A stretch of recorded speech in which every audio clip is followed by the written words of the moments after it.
Sixoxe ngothando.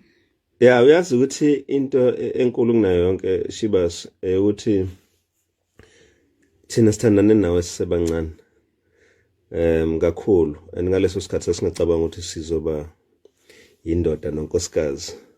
Sasingacabanga ukuthi sizoba nezingane ezingaka.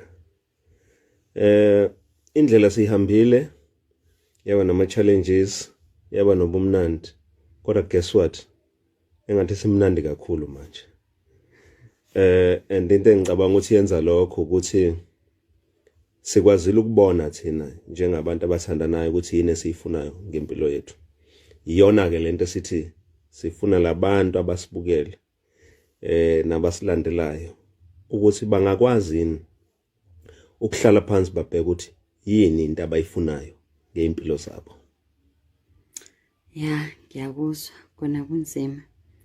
Ngoba uma ngabe nihamba endleleni nithandana njengoba usho ukuthi kunama challenges, but lezo zimo ezinjalo abanye bagcina behamba endleleni gcina ngingasafikanga la sikhona ngenxa yokuthi omunye kakhulukazi nina abantu besilisa nenza lento usukela ingane yabantu ayazi lutho uyifundisa yonke into lena yasuka emva kwalokho hamba kwesikhathi usuyamshiya so uthola umuntu semubi lo muntu useyanuka kuwena seyinto ongayazi kanti ayikho into wrong asuke yenzile wena ngenxa ukuthi nina nothathekile.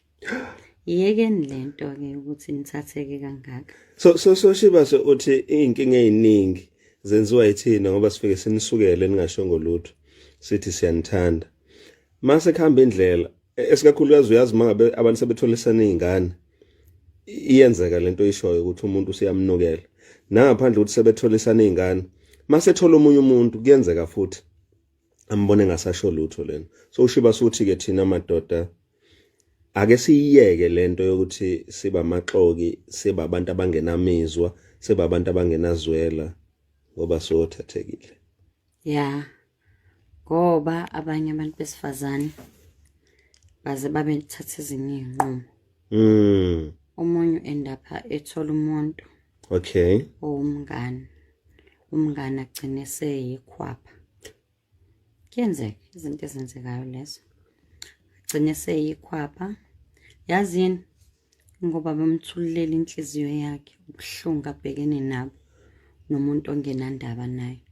Naku ukuthi sinithande sibe sibona ukuthi kahle kahle akusahambe kahle kuyinkinga ngoba ekugcineni kosuku kuyakushaya wena umuntu wesifazane. Thina abantu besifazane asifani nani. Thina mase sithanda uyathanda nje ngenhliziyo yakho yonke futhi mase uphumile uphume nje ume lapha ya.